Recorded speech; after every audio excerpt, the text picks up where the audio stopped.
Buenos días, mis hermanos. Quiero invitarles a ir al capítulo 14 de Marcos. Marcos capítulo 14 y estaremos desde el versículo 32 hasta el versículo 52. Marcos 14, desde el 32 hasta el 52.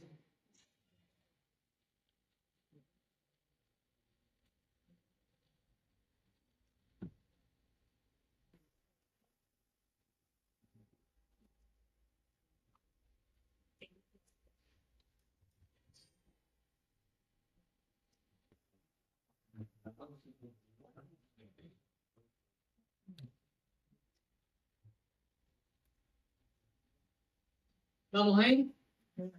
Dice la palabra del Señor. Vinieron pues a un lugar que se llama Getsemaní y dijo a sus discípulos: sentados aquí entre tanto que yo. Y tomó consigo a Pedro, a Jacobo y a Juan y comenzó a entristecerse y a angustiarse. Y les dijo: mi alma está muy triste hasta la muerte. Quedaos aquí y velad. Yéndose un poco adelante, se postró en tierra y oró que si fuese posible pasase de él aquella hora.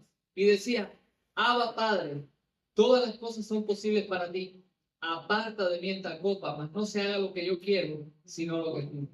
Vino luego y los halló durmiendo y dijo a Pedro: Simón, ¿duermes? ¿No has podido velar una hora? Velad y orad para que no entréis en tentación. El espíritu, la verdad, está dispuesto, pero la carne es débil. Y otra vez fue y oró diciendo las mismas palabras. Al volver, otra vez los halló durmiendo, porque los ojos de ellos estaban cargados de sueño, no sabían qué responderle. Vino la tercera vez y les dijo: dormid ya y descansad. Basta, la hora ha venido. He aquí, el Hijo del Hombre es entregado en manos de pecadores. Levantaos, vamos. He aquí, se acerca el que me entrega. Luego, hablando él aún, vino Judas, que era uno de los 12, y con él mucha gente con espadas y palos de parte de los principales sacerdotes y de los escribas y de los ancianos. Y el que le entregaba les había dado señal diciendo: al que yo besare, ese es. Prenderle y llevarle con seguridad. Y cuando vino, se acercó luego a él y le dijo: maestro, maestro, y le besó. Entonces ellos le echaron mano y le prendieron. Pero uno de los que estaban allí sacando la espada hirió al siervo del sumo sacerdote, cortándole la oreja. Y respondiendo Jesús les dijo: ¿cómo contra un ladrón habéis salido con espadas y con palos para prenderme? Cada día estaba con vosotros enseñando en el templo y no me prendisteis. Pero es así para que se cumplan las escrituras. Entonces los discípulos, dejándole, vieron. Pero cierto joven le seguía, cubierto el cuerpo con una sábana, y le prendieron. Mas él, dejando la sábana, huyó desnudo. Oramos. Buen Dios, gracias. Gracias por tu palabra y te rogamos, tú nos sabes en esta mañana, que nuestro corazón sea alentado, sea también confrontado, seamos desafiados también a la obediencia, a vivir para tu gloria, Señor.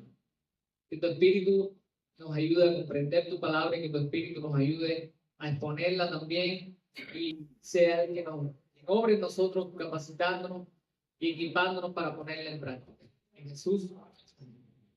Alguien dijo en una ocasión, y creo si no estoy mal, el autor fue Charles Swindoll. Él dijo: quien pretenda decir así dice el Señor, andará solo.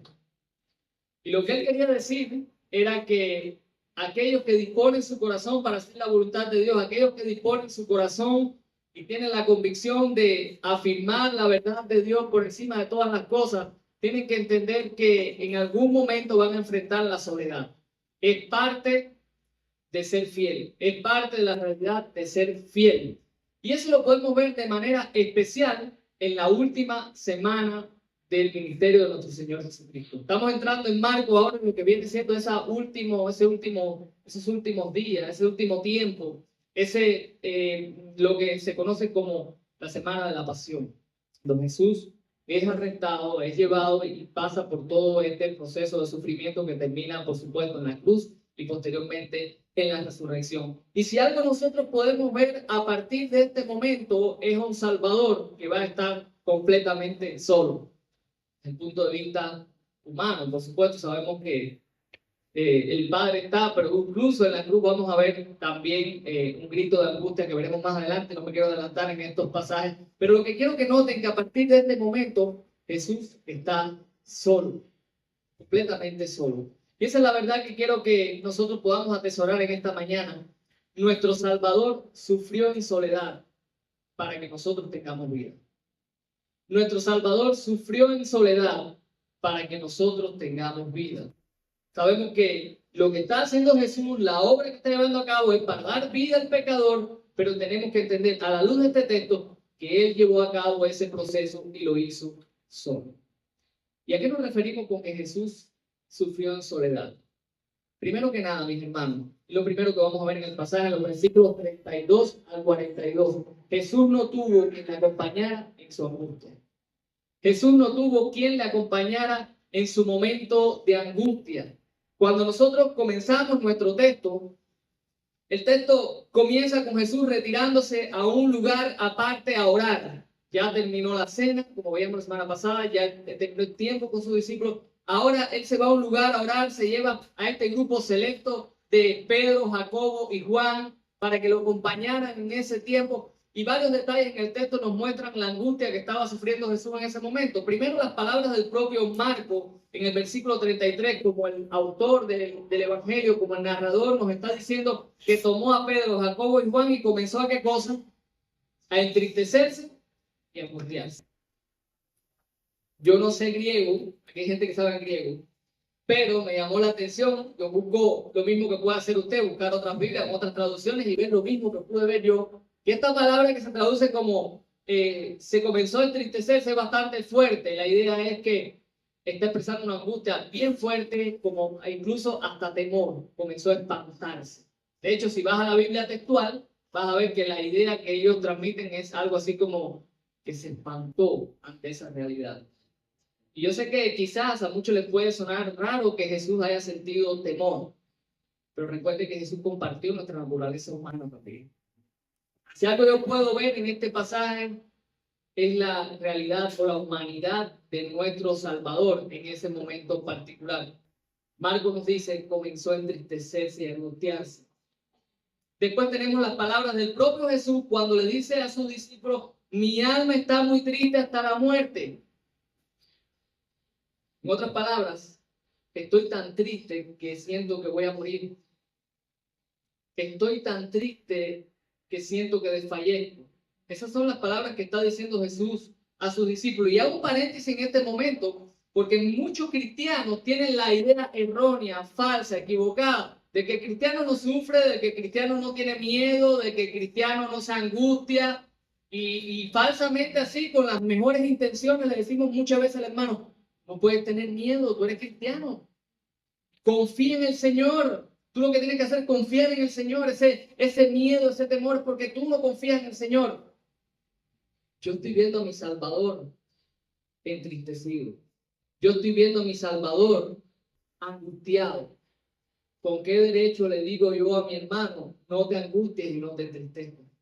¿Con qué derecho le digo yo a mi alma, alma mía, no te entristezcas, que eso no es de cristiano? Cuando nuestro Salvador, cuando compartió nuestra humanidad, experimentó la tristeza, experimentó la aflicción. Y luego tienen las propias palabras de la oración de Jesús al Padre. Padre, versículo 36. Aparta de mí esta copa.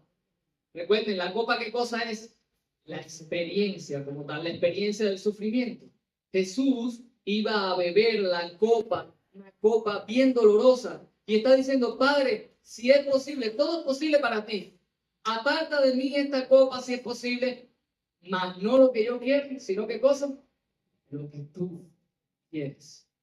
¿Por qué Jesús estaba tan angustiado? ¿Por qué iba a morir? ¿Sabes cuántas personas antes de que Cristo muriera, murieron también? ¿Sabes cuántas personas en el Antiguo Testamento y profetas murieron y no experimentaron quizás una angustia tan grande? ¿Sabes cuántos santos a través de la historia han muerto incluso cantando? ¿Qué es lo que aflige al Salvador? No es la muerte en sí. Es lo que va a ocurrir cuando Él muera. Es cargar el pecado de todos nosotros. Es cargar el pecado, como leía ahorita nuestro hermano Eddie en Isaías, que estaba cargando el pecado de todos nosotros. Jesús enfrentaría la ira del Padre sobre sí mismo. ¿Sabes?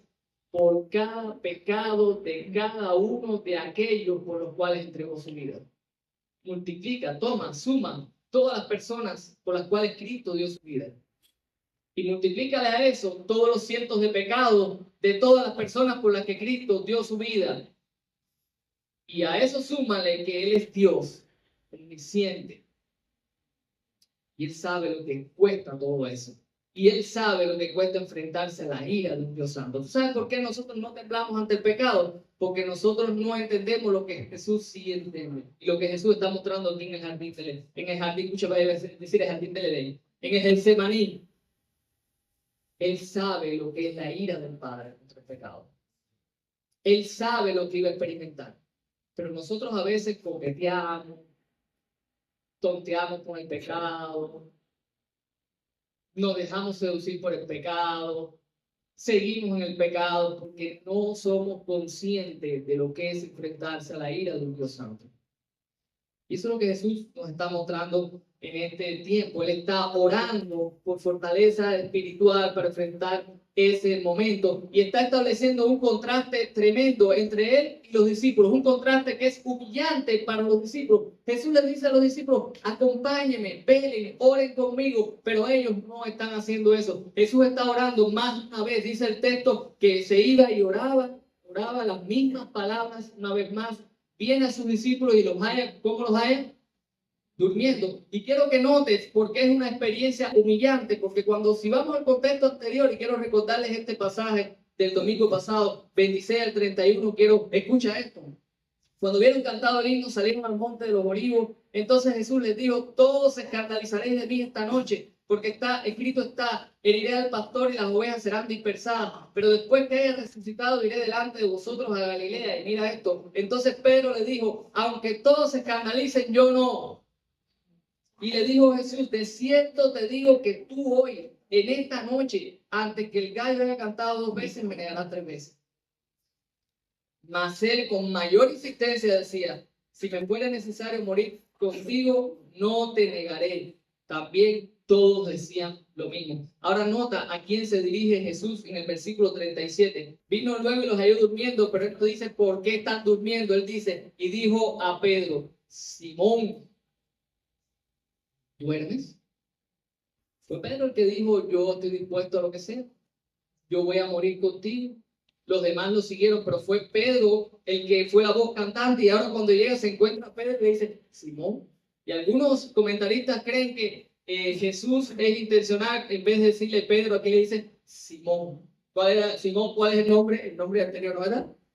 Y después Pedro, el Señor le pone Pedro, la roca. Pero es como si el Señor le dijera: no, ahora mismo no eres una roca. Simón, eso es una especulación, puede ser, no puede ser, simplemente un dato curioso y que tiene que ver con el texto, porque es en el contexto donde él está confrontando con su debilidad en ese momento. Duerme. No han podido velar 1 hora.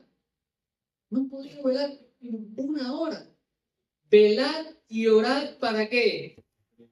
Para que no entréis en tentación. El espíritu, la verdad, está dispuesto, pero la carne, ¿qué cosa es? Entonces a nosotros no nos sorprende que ahora, como estaremos viendo dentro de unos minutos, todos los discípulos abandonan a Jesús. A nosotros no nos sorprende que, como veremos la semana próxima en el texto que toca, Pedro efectivamente niega al Señor no 1 vez, sino 3 veces. Y a nosotros no nos sorprende que nosotros seamos tan incapaces muchas veces de hacer muchas cosas. No nos sorprende que el año pasado, cuando empezó el 2025, nos propusimos muchas metas para este 2025 y ahora llegó el 2026 y nosotros no las cumplimos. No nos sorprende que nos cueste tanto trabajo disponer un poco de nuestro tiempo para orar.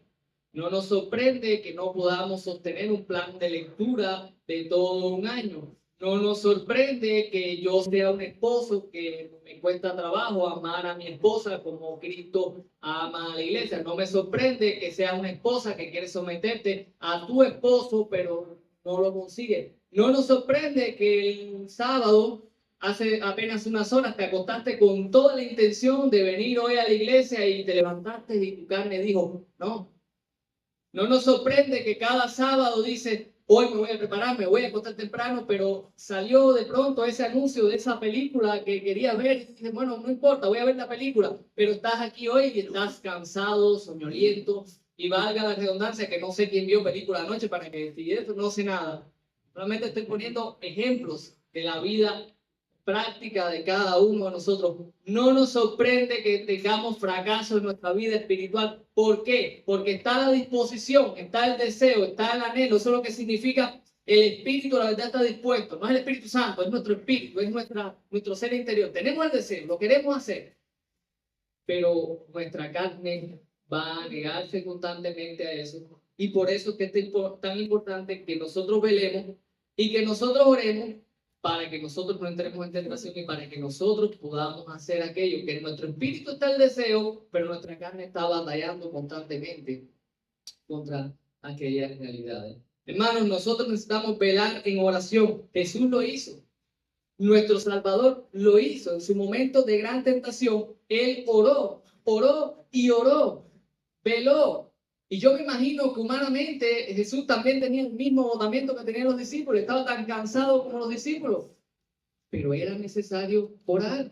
Era importante interceder. Jesús lo hizo. Pedro aprendió la lección. Cuando vas a primera de Pedro 5:8, Pedro dice, velad, le dice a sus lectores, velen, porque el diablo anda como león rugiente buscando a quien devorar. No se duerman, tienen que velar. Pedro ya había aprendido esa lección. Nosotros también tenemos que aprenderla, porque somos igualmente débiles, pero somos atrevidos. Si nosotros decimos, a mí eso nunca me va a pasar. Nosotros decimos, por nada de la vida yo hago eso. Nosotros decimos constantemente esa frase, y si tú le dijeras eso a Jesús, Señor, por nada de la vida, Jesús te diría, ven y ora, porque tienes la disposición, tienes el espíritu, pero tu carne es débil. Hermanos, detrás de cada fracaso en nuestras vidas, detrás de cada fracaso hay descuido espiritual. Escúchalo bien. Detrás de cada fracaso que nosotros tenemos en hacer la voluntad de Dios, búscale que hay descuido.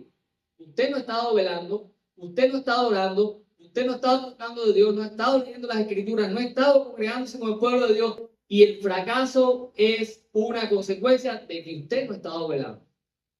Búsquelo. Así que si quieres saber por qué tienes fracaso en tu vida, búscalo, que ahí está. No estás velando y no estás orando. Detrás de cada fracaso en nuestra vida hay descuido. Pero hay buenas noticias también en este pasaje, porque como leíamos ahorita en la lectura bíblica, esta realidad, este Salvador que sufre solo, este Salvador que es dejado solo, y entienda que solo aquí es dejado, no, los discípulos están ahí, físicamente están, pero no están compartiendo con Él, no están apoyando, no están velando con Él, Él ha sido abandonado en este momento solamente a orar entre seres. Pero cuando vemos a Hebreo, vamos a Hebreo, el pasaje que leíamos ahorita, el capítulo 4, ¿qué nos enseña Hebreo? Que toda esta experiencia de dolor y sufrimiento ha dado la posibilidad, o dio la posibilidad, o dio el traste de que Jesús pudiera convertirse en autor de ¿qué? De eterna salvación. Era necesario que nuestro Salvador pasara por esto.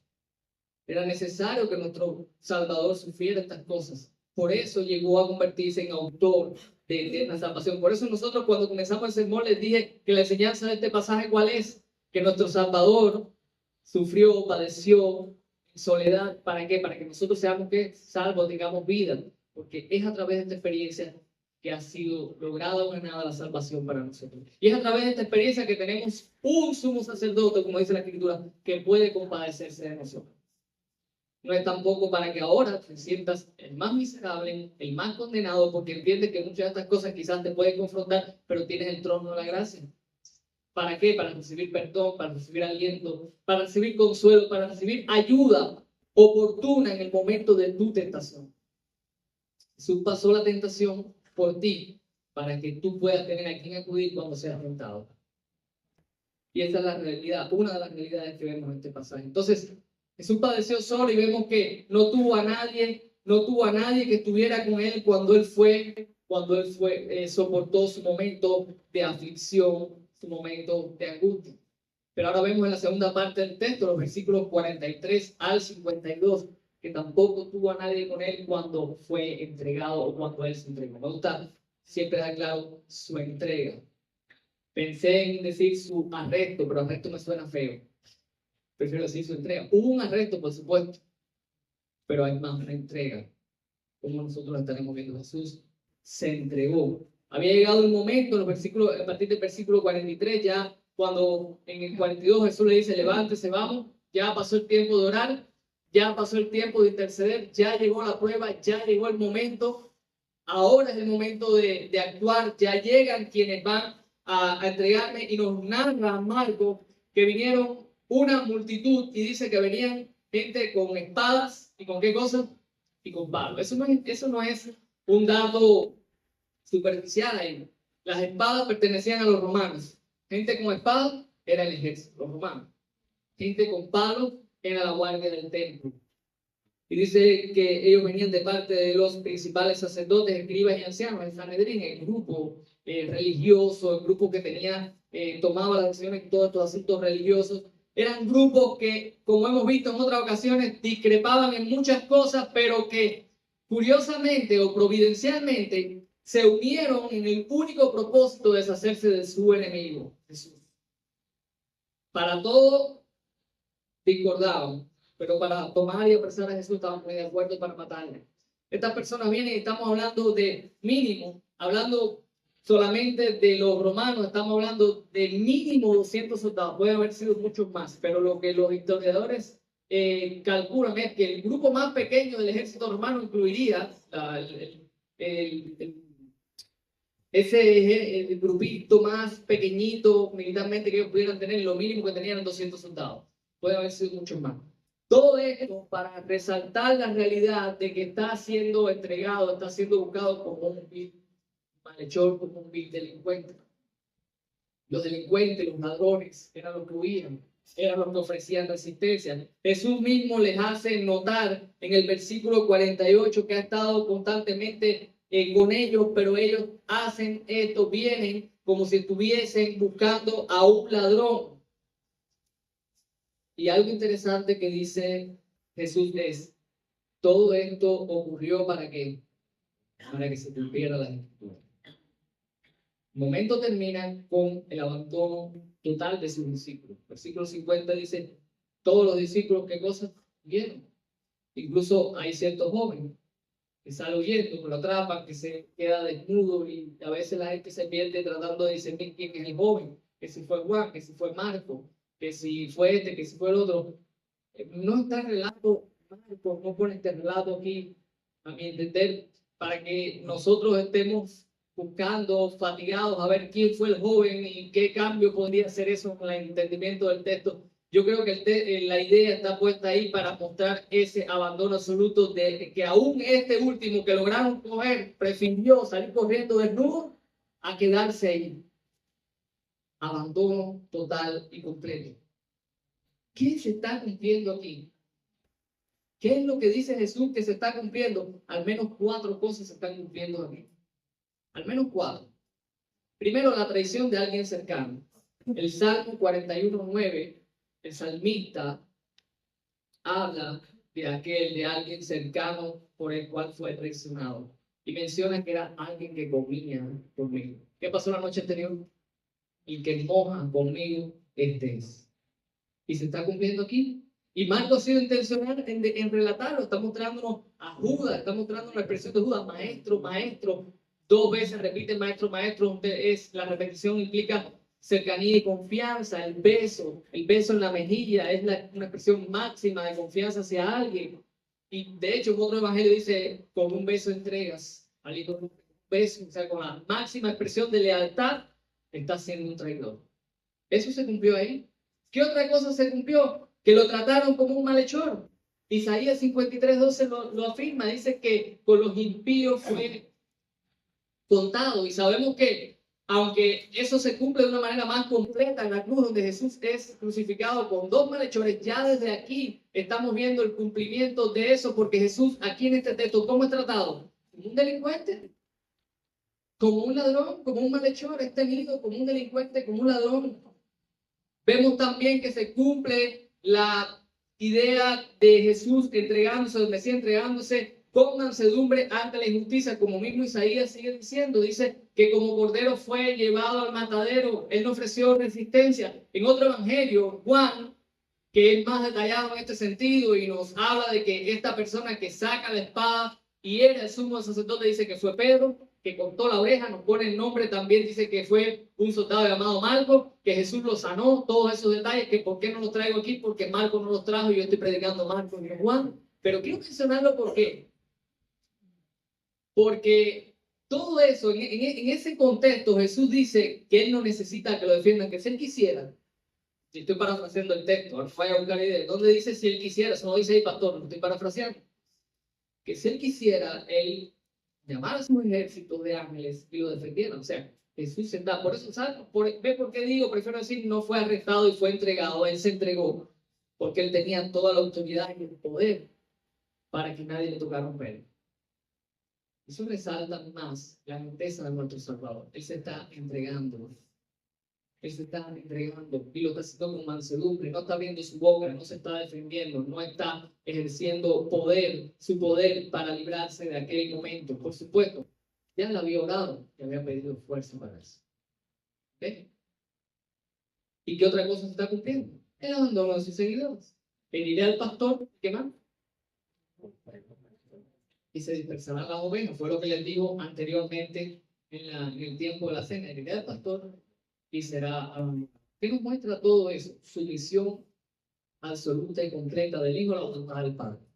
Sí nos muestra un Jesús que conoce todas las cosas, que tiene todo el poder, que controla todas las circunstancias, pero en este texto nos resalta muchísimo más la idea de un Jesús que, sabiendo todas las cosas, teniendo todo el poder y toda la autoridad, se somete a la voluntad del Padre para llevar a cabo el plan de redención. Ustedes han visto los videos de los animales abandonados cuando los rescatan. No sé si ustedes lo han visto, pero cuando rescatistas toman a un animal que lleva tiempo abandonado, no recibe cariño de ese animal. Normalmente, un perro, por poner un ejemplo, que lleva tiempo en las calles, que ha sido pateado, que ha sido maltratado, que cuando llega alguien a rescatarlo, esa persona tiene que tener sumo cuidado porque ese animal que es lo único que hace, herir. Y muchas veces el rescatista que tiene que sufrir las mordeduras del animal al que va a salvar. Cuando yo veo toda esta multitud de gente, yo veo eso. Yo veo a esta multitud furiosa, con palos, con espadas, dispuestos a matar a Jesús, a matar a aquel que vino a rescatar, a matar a aquel que vino a dar vida. Pero yo veo nuestra vida también, porque tú y yo fuimos así también. Porque tú y yo no respondíamos de la misma manera, tú y yo mordíamos, tú y yo ofendíamos, tú y yo blasfemábamos el nombre del Salvador. Esa es nuestra realidad. Y esa es la realidad tuya también. Si estás aquí y no conoces a Jesús, tú eres así también. Porque el animal no puede ver las cosas de otra manera. Él solamente ve a alguien más que lo va a matar, a alguien más que lo va a engañar. No puede entender que aquel que se está acercando y le está tomando es para rescatarle.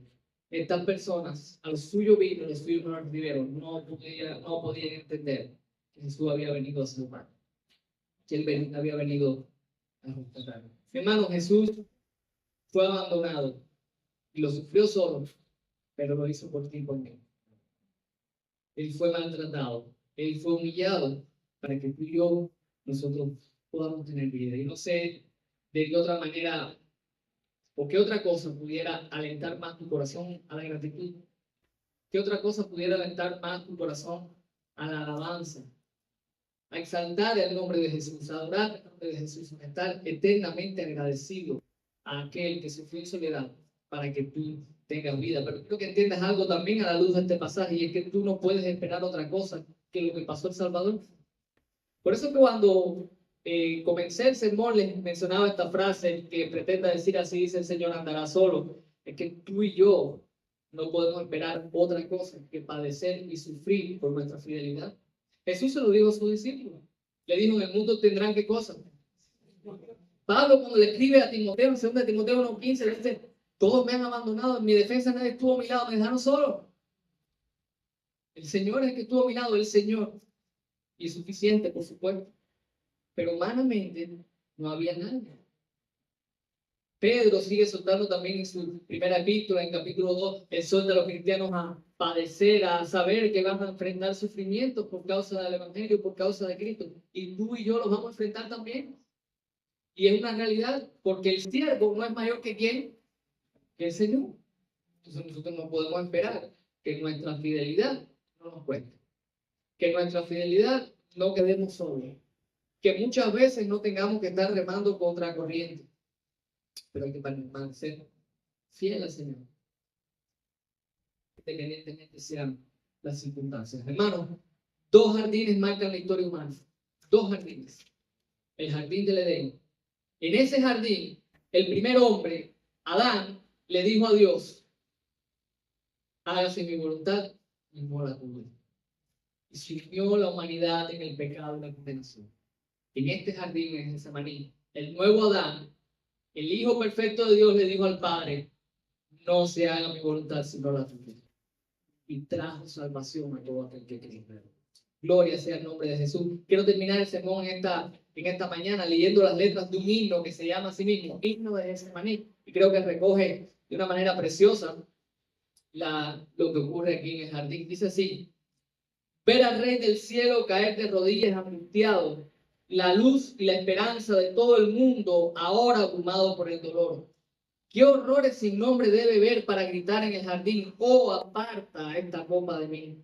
Pero no se haga mi voluntad, sino la tuya. Pero no se haga mi voluntad, sino la tuya. Saber que cada amigo se apartará y la voz del cielo acallará para que el infierno tenga su día vengativo en la colina del Gólgota. No hay palabras que describan la difícil situación del Salvador. Ser abandonado por Dios hasta que la ira y el amor estén satisfechos y cada pecado esté pagado. Y cada pecado esté pagado. ¿Qué lo llevó a este lugar miserable? ¿Qué lo mantuvo en este camino? Su amor por la raza maldita de Adán, por cada alma rota. Ningún pecado demasiado leve para pasar por alto, ningún crimen demasiado grande para soportarlo, todo mezclado en esta copa envenenada. Y sin embargo, lo bebió todo. El Salvador lo bebió todo. El Salvador lo bebió todo. Vamos a orar. Buen Dios, gracias porque tú bebiste la copa, Señor. La bebiste toda, Señor. Nuestros pecados han sido perdonados por tu sangre. Tú sufriste la soledad. Tú enfrentaste la ira que yo merezco, que todos merecemos, Señor, para darnos vida. Alabado sea tu nombre, Señor. Toda la gloria es para ti. Toda la honra es para ti. El único digno, Señor. Digno de que nosotros le cantemos. Digno de que nosotros prediquemos. Digno de ser el centro de nuestras vidas, el centro de esta iglesia, el centro de todas las cosas, eres tú, Señor. Ayúdanos, Padre, a tenerte como el centro de todo lo que nosotros hacemos. Que nadie más merece la gloria y la honra, solo es para ti. Existimos para honrarte. Existimos para exaltar las gloriosas riquezas de tu gracia, Señor. Alabado sea el Padre. Agradecido estamos, Señor. Perdona nuestras faltas, perdona nuestros pecados, darnos el entendimiento y la capacidad de velar, de orar, de saber que no somos nada sin ti, de que apartado de ti, nada nosotros podemos hacer, Señor. Bendice a tu pueblo, Jesús.